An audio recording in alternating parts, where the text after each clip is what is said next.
In this tutorial, we are reviewing the school admin functionality. School admin accounts allow site leaders to view and manage existing STEMFuse course subscriptions and classes, and assist with the setup and rostering of those classes. School admin has access to three menu items: a dashboard view, all classes, and support.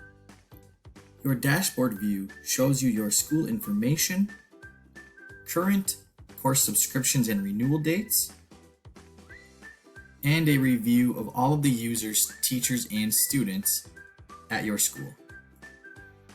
As part of your dashboard view, you have the ability to review any of the courses your school has access to by selecting the course title. You also have access to teacher reporting designed to show you data like usage information and how many students each teacher interacts with daily.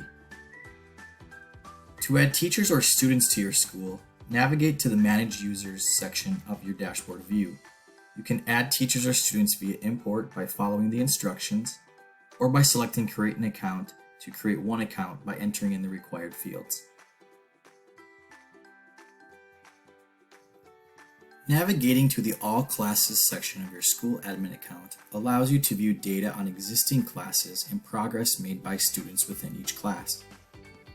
To view more information on a particular class your teachers have set up, simply select the class name, go to Members to see the teachers and students that are in the class and the progress that they've made within the curriculum.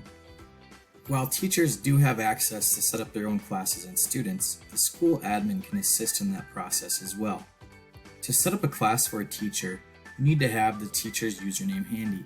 For this example, we're going to use Tyler Teacher. To begin to create a class, go to the All Classes view, select Create a Class.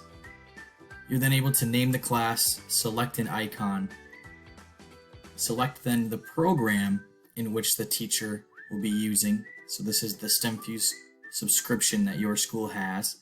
In this example, we're using the STEM at Middle School program. And then you're going to assign it to that teacher by using their username. Once you've created a class for a teacher, you can also roster that class by selecting the class name, navigating to Members, and now you have two options. You can import students via our CSV by following the instructions, or if you already have students added to your school, you can simply select them from your existing roster. This is pulling all student information or student accounts from your school, and you can select those students and add them then to that class. To test that the class was set up correctly, we can navigate back to our All Classes, in which we can see the name of the class owner or the teacher, and the number of students enrolled in that class. Here's a look at the teacher view of Tyler Teacher, and we see now Tyler Teacher sees STEM projects as a class in his account with 2 students assigned to the class. The last menu item available to a school admin is Support. Support allows you to submit and view support issues and access our knowledge library containing various tutorials on how to use our Educate Learning platform and variety of courses.